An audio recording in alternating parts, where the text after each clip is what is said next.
hang on. Go. So just a little context. My husband and I, we found out we were pregnant um, about 9 weeks ago, and we were going to opt for abortion, and we didn't. And then we ended up miscarrying, and I'm still in the process of miscarrying. So that's what this testimony is about. So I've written it down because I feel like it's better written down. So, as a follower of God, sharing this experience is deeply important to me. It reveals the struggles I've faced in my marriage, my faith, and the weight of an unplanned pregnancy. Unlike past pregnancies, this one tested me in new ways because of where I am spiritually and emotionally. I never imagined I'd face the reality of considering abortion, let alone write about it. But through this, I've seen God's hand in my life. Testimonies like mine are often raw and personal, but they can bring healing, inspire others, and point to God's grace. My hope is to spread the gospel, show what it means to walk with God through hard choices, and offer a glimpse into my experience as a new believer. This is not meant to judge anyone who's chosen differently. Everyone's path is shaped by different circumstances. God calls us to love all people, no matter their choices or background, because we are all wonderfully made, and we are all called to love everyone as we love ourselves. So it all began when our son Jairus was just 6 months old. LA, my husband, and I found out we were pregnant again. It was a Saturday evening. I had cramps, but no period. So I asked LA to buy a test. He was sure I wasn't pregnant, but I insisted. When I took the test, I initially saw a negative result and felt relief until I noticed a faint second line. I knew what it meant. LA walked in just as I realized it, and when I showed him the test, he immediately became angry. Frustration, anger, disappointment, and worry overwhelmed us. We thought, how could we be so careless? What about work, money, the criticism from others? We had plans. We'll struggle. 2 under 2 is just too much for us right now. I was only about 3 weeks pregnant when I took the test. I took another test days later that confirmed my pregnancy with a stronger positive. We were both shocked. Just a week before, I had seen my doctor about restarting the depot shot contraception after a pregnancy scare. This was our first pregnancy scare, even though we had relied on the withdrawal method many times before. However, this time was different. LA didn't feel anything, which was unusual. It was only after withdrawal that he noticed. Still, LA was confident we were safe. The doctor had me take a pregnancy test which came back negative, even though I was already in the very early stages of pregnancy. I was told to wait for my next period before starting the contraception again, which never came. After a tense evening, LA and I took time apart to process everything. I found myself reflecting deeply, comparing this pregnancy to my first. Back then, even though we weren't fully prepared, we were excited and supported, and it felt right. And our relationship with God back then was pretty much non-existent. This time felt completely different. LA was angry at himself and at me. He couldn't even look at me. I wasn't angry, just overwhelmed with worry. I thought about how another baby might set us back. I tried to remind LA and myself to give our worries to God, but neither of us was ready to hear it, even though we knew it was the right thing. That night, I tossed and turned, wishing it was all a dream. I quietly asked God, is this really what you want for us? I heard the TV on in the living room and found LA watching the movie Hulk. We don't usually watch secular movies like we used to, but I don't blame him, especially given the mood that he was in. He couldn't sleep, and he still couldn't face me. The tension in our home felt heavy, like spiritual warfare. Back in bed, my thoughts spiraled. I had been looking forward to returning to work, a family holiday, and continuing our home renovations, especially after LA had paid down a big chunk of debt. Another baby felt like pressing pause on everything. The thought of abortion crossed my mind, but I quickly asked God to take that thought away and forgive me. I reminded myself, I'm a child of God. Why am I thinking this? I pushed those thoughts aside and began imagining what life could look like with another baby, ready to share that vision with LA the next day. The next morning, LA and I barely spoke. He left early for the gym, but later texted suggesting we go to the Sunday market as a family. It had been a while since we went to the market, so I was glad he wanted to do something, especially after last night. While waiting for food at the market, LA suddenly said to me, "You're going to get rid of that baby." His words hit me like a punch. There was no discussion. He demanded it. He added, "I'm sorry, I can't have another baby. That baby is better in God's hands."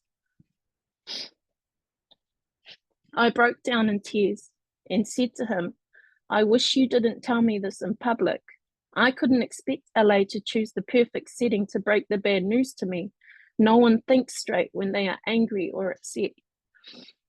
LA likely thought I'd agree and move on, but I was stunned. I never expected him to suggest abortion. I always saw him as the one with stronger faith. He is the reason I started my walk with God. LA allowed his anger to interfere with his faith. His reaction shook me, and it began to shake my own faith too. I felt disgusted, not just at him, but at myself, because deep down, I wanted the same thing. I knew the old me would have chosen abortion without hesitation, but this has easily become the most difficult decision I've made in my life, now that I've been made new by God. As we walked back to the car, I cried uncontrollably. I couldn't wait to get inside the car. Our children sat silently in the back seat, listening to their parents argue about whether their future sibling should live or die. Why were we even arguing about this? I told LA, "It's a sin. Children are a gift from God." He agreed, but reminded me that God is forgiving and loving. What struck me most was when he said, "This is a test." I knew he was conflicted and that this was a test we might fail. I love my husband and value our relationship.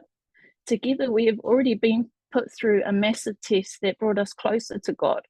Maybe one day LA may share that as part of his own testimony. But I didn't expect another test to follow so closely. Well, not one as big as this. It was my body and ultimately my decision. But I feared that going against LA's wishes might damage the loving husband and father God called him to be. This child was his too. I wanted to support LA's decision, ease his fears, and protect the life we were building. Still, deep down, I knew we were resisting God's will. We believed that if we went through with the abortion, God would forgive us if we truly repented. But that still didn't make the choice any easier. After the market, we took the kids to a nearby playground to eat and talk. I didn't want to discuss anything. I just wanted to go home. But LA insisted. It was clear he had made his mind up. Through tears, I finally said, "Okay, we'll abort." He looked relieved and comforted me, assuring me we'd be okay. I agreed, not because I wanted to, but because I knew God would forgive us and because it seemed like the easier path. But where was our faith? Couldn't we trust God to take care of us? I kept asking myself why it should matter if we aborted, if we knew that God would forgive. Yet I knew the heart of following God is trusting Him fully in every situation. Our mistake was caring more about worldly things than what God wanted. We were too focused on temporary things like money, like our house, like holidays. We were too conditioned to this world, forgetting that our real responsibility as parents was to raise our children in God's ways, but also that children are a gift and reward from God. The next day, on Monday, I contacted an abortion clinic and was shocked by how easily you could apply for an abortion online. All I needed to do was fill out an online form.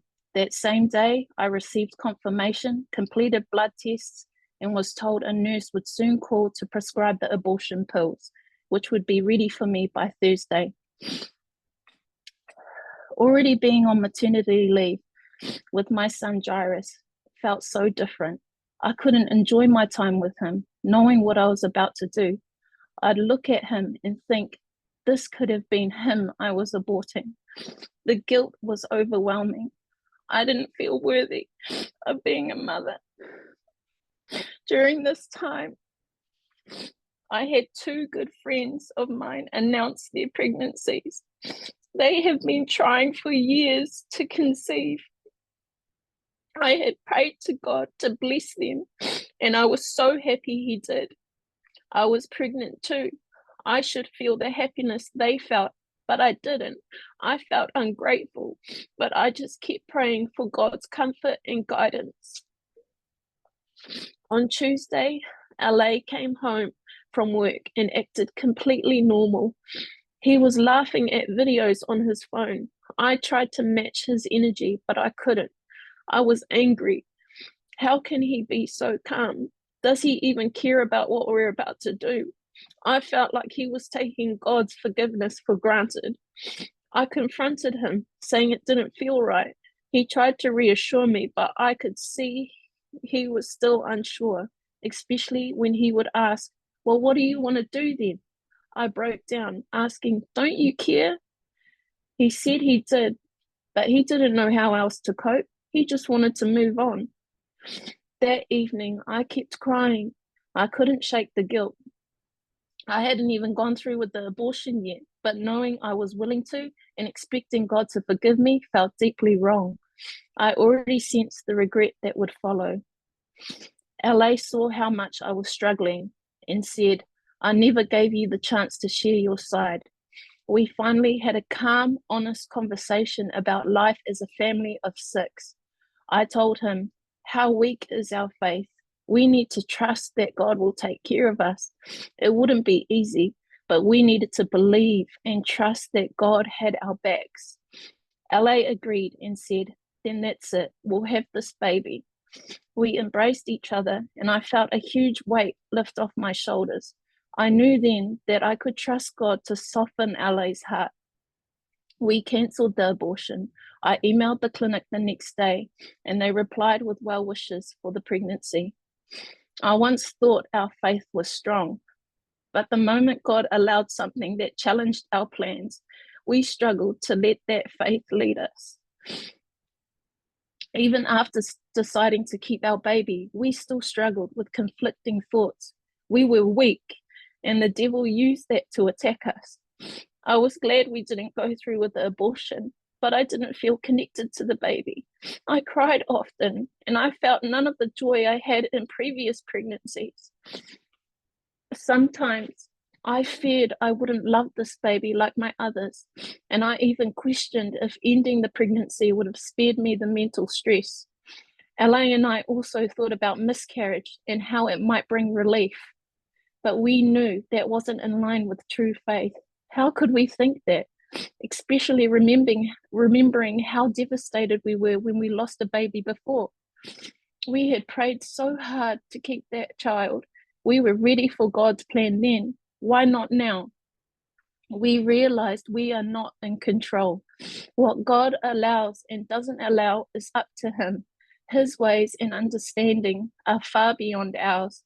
But I prayed through the darkest moments. God, who had helped me before, comforted and guided me again. Everyone is faced with a different situation when it comes to making tough decisions like this. God will always understand reasons for abortion. He even understood ours. God sees our hearts. He knows our struggles.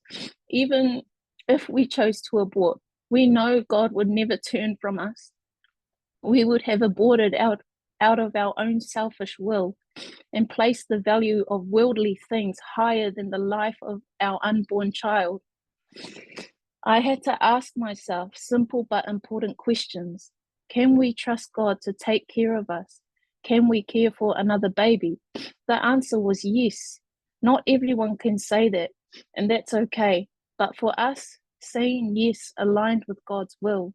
He never tempts us beyond what we can bear. I knew I wouldn't qualify for another round of maternity leave, so we asked my parents for financial help. We felt like a major burden to them. What felt like a major burden to them turned out to be an easy yes from them. They offered their support willingly and without hesitation. I knew my parents would do anything for me and my family. God places people in your life who are able to support you. It also meant sacrificing things like my job, home renovations, and holidays, things that hold no lasting value when we leave this world. I would give them up in a heartbeat to save one of my children already here with us. So why should my unborn child, alive in my womb, be any different? If my parents weren't in a position to help us, we were prepared to do whatever it took, selling our home or vehicles if needed to make ends meet and provide for our family. If we didn't have those assets, we would turn to government and local support services. I would do whatever it takes to make sure my kids have a roof over their heads and food in their bellies to live contently.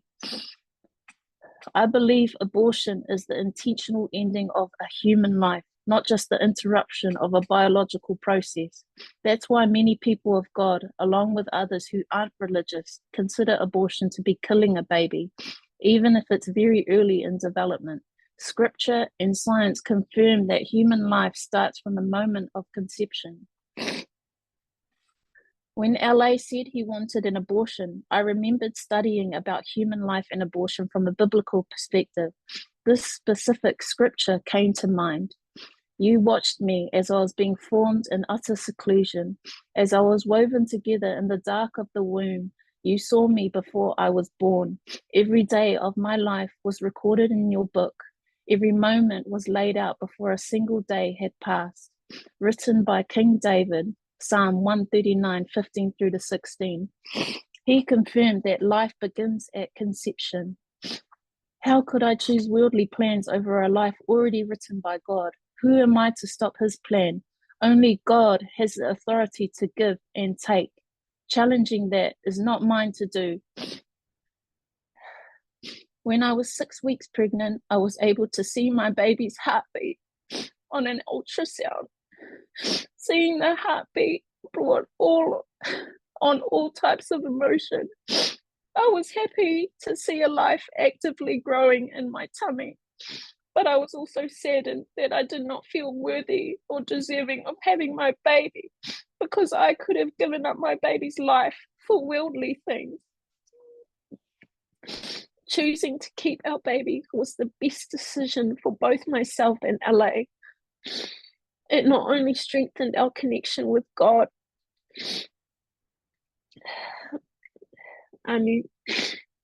but it also strengthened our relationship and our marriage. I knew my feelings toward the pregnancy would shift with time, and they did. What began with fear and uncertainty gradually transformed into hope and excitement. Sadly, my pregnancy ended at just 9 weeks due to a miscarriage. The loss was heartbreaking. Although we had initially wrestled with conflicting emotions, even hoping for a miscarriage to relieve our anxiety, those feelings were eventually replaced by the joyful anticipation of welcoming another blessing from God. Before the miscarriage, I was sleeping beside my son Jairus when I had my first dream about Jesus. It was brief but deeply powerful. I found myself in a small office-like room filled with light, no darkness, where Jesus stood looking at me. I couldn't clearly see his face, only some features like his beard and hair, but I knew it was him by the divine presence he brought. Another figure stood nearby, shorter than Jesus. I couldn't make them out, but I wondered if it was a disciple or perhaps the child I lost in my first miscarriage. Jesus spoke just one line. He said, "Give me baby." His voice was calm and soothing. I was confused and replied, "No." Why would I say no to the Most High? Deep down, I understood why he was there, but I didn't want it to be real. He repeated himself, extending his arms towards me. "Give me baby." I knew then he meant the baby I was carrying, not Jairus, but the one I was 9 weeks pregnant with. Crying in my sleep, I said no out loud. Still, I felt the urge to give Jesus my baby, trusting that no safer hands existed.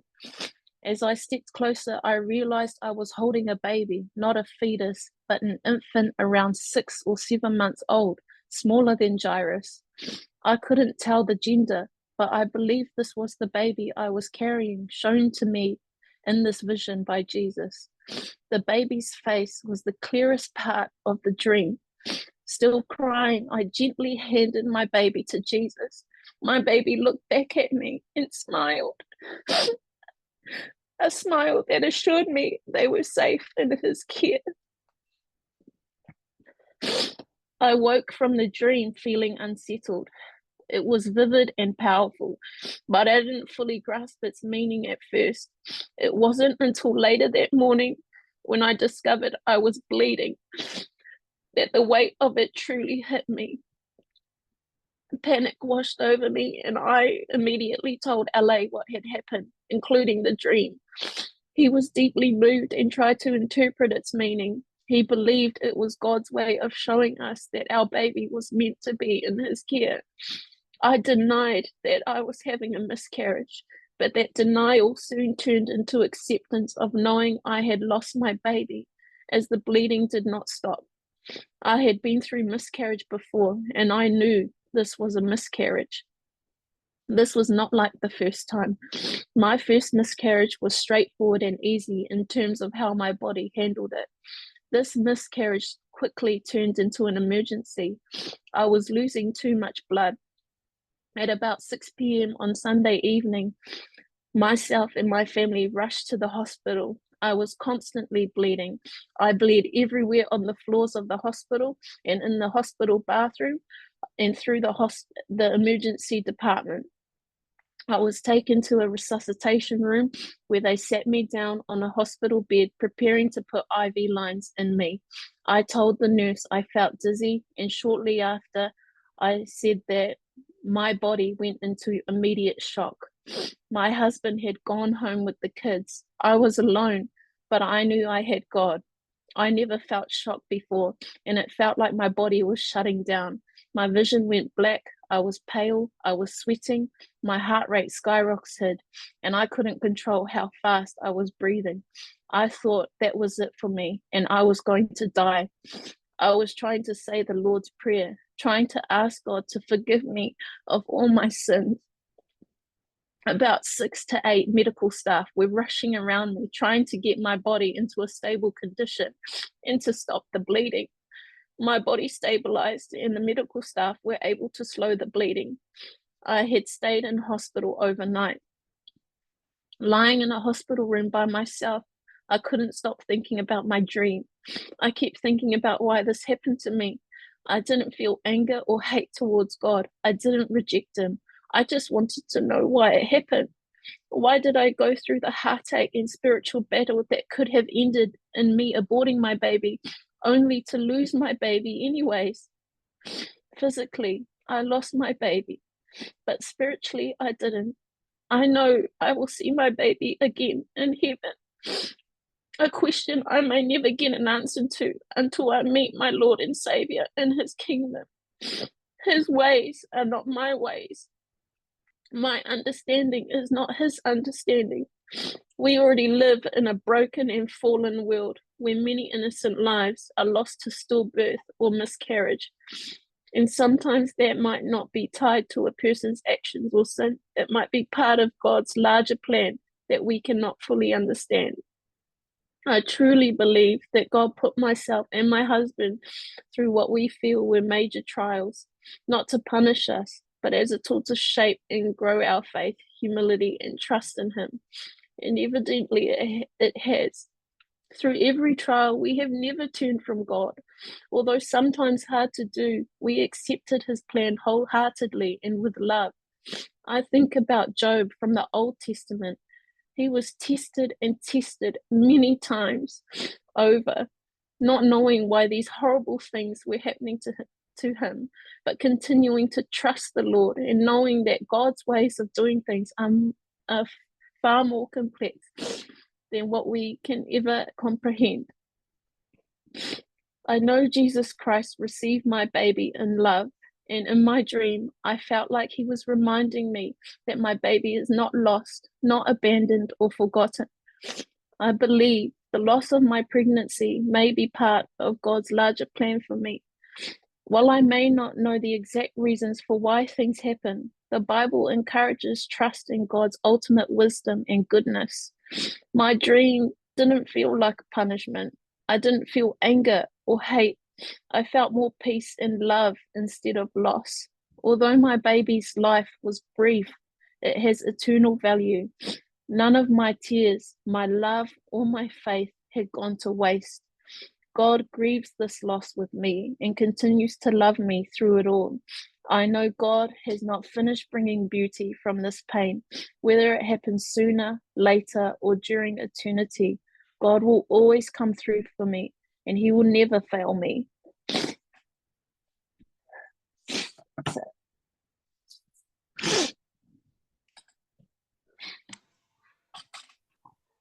Sorry, leave the ball bag.